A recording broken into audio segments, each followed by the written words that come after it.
لقب پانے والا، مراد غریبوں کی برلانے والا، مصیبت میں غیروں کے کام آنے والا۔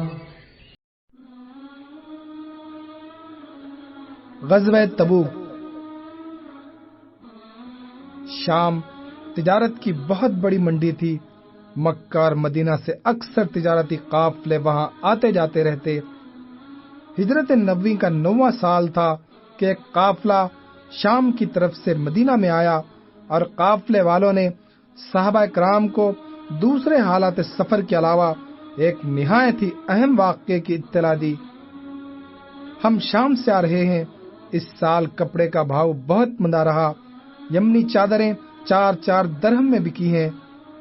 تجارت میں اتار چڑھاؤ تو ہوتا ہی رہتا ہے، مگر تجارتی حالات سے زیادہ اہم بات ہم آپ سے کہنے کے لیے آئے ہیں۔ وہ کیا؟ جلدی کہیے، پہلے آپ کو وہی بات کہنی تھی۔ شہنشاہ قیصر نے اپنی بادشاہت میں عام اعلان کر دیا ہے کہ موت کی شکست کا مسلمانوں سے انتقام لیا جائے گا۔ آج ان بادیہ نشینوں اور کانا بدوشوں نے میرے حاکم کو شکست دی ہے، کل مجھ پر چڑھ دوڑیں گے۔ ان کی ہمتیں بہت بڑھ گئی ہیں، اس فتنے کو پوری قوت سے کچل دینا چاہیے۔ یہ خبر تو یقیناً بہت زیادہ تشویشناک ہے۔ قیصر کوئی یمامہ اور غسان کا حاکم اور فرما روا نہیں، وہ تو شہنشاہ ہے۔ کسرا کے علاوہ اس کی برابری کا بادشاہ کون ہے آج؟ ارے صاحب، عیسائیوں کے تمام قبیلے بھی مل گئے ہیں۔ صلیبیں ہاتھوں میں لے کر لوگوں نے قسمیں کھائی ہیں کہ مدینے کو فتح کر کے دم لیں گے۔ عوام میں عجیب جوش پایا جاتا ہے، گھوڑے، تلوار، نیزے کمان، زرہیں، آہنی قود اور غلہ جمع ہو رہا ہے۔ تو پھر کیا ہوگا؟ اس قدر کمزوری کی باتیں کیوں کرتے ہو فضیل؟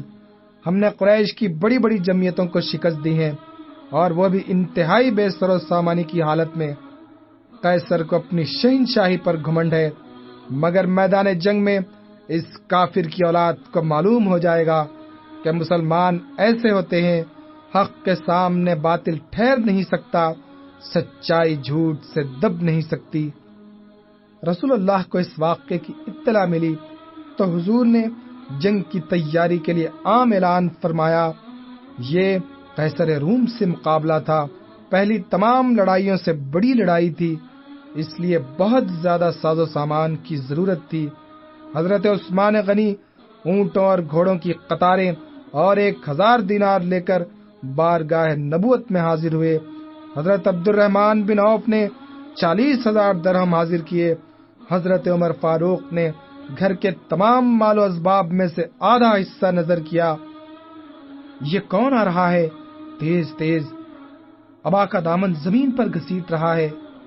یہ ابو قحافہ کے نامور بیٹے حضرت ابو بکر صدیق ہیں۔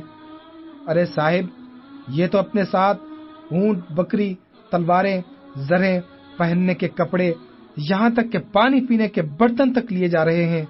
پھر صدیق جو ٹھہرے، رسول اللہ کے یار غار، سچے رفیق، ان کے اثار کا کون مقابلہ کر سکتا ہے؟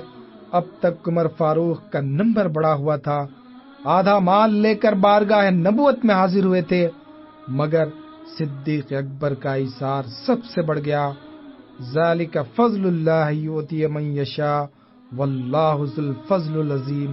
اور ایھا الاخوان، گھر کا ایک ایک دن کا حاضر کرنے کے بعد ابو بکر کس طرح سر جھکائے کھڑے ہیں، گویا ان سے کچھ بن نہ سکا۔ اس اعلیٰ ظرفی، جانثاری، ایثار اور جذب ایمانی پر آنے والی نسلیں فخر کیا کریں گی۔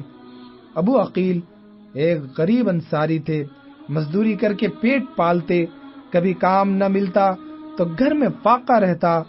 رسول اللہ کا اعلان سن کر ان سے رہا نہ گیا، ایک شخص کے نخلستان میں پہنچے اور رات بھر مزدوری پر کنویں سے پانی نکال کر درختوں کو سیراب کرتے رہے۔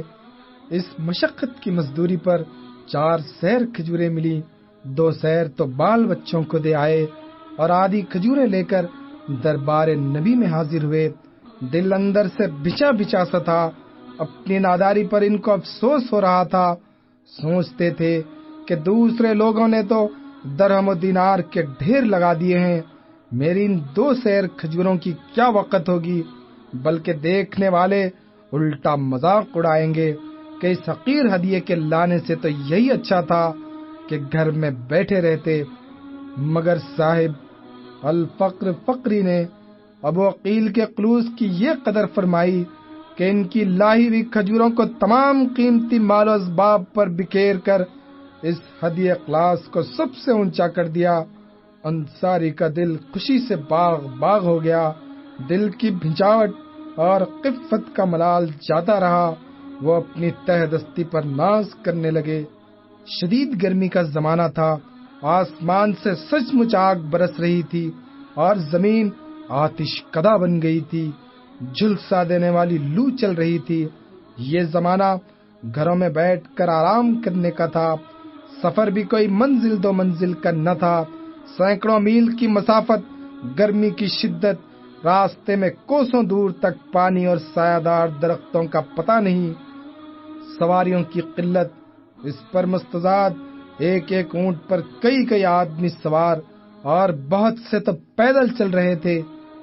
شدید مصائب کا سامنا تھا، مگر صحابہ کرام نے ہر تکلیف کو کندھا پیشانی کے ساتھ برداشت کیا۔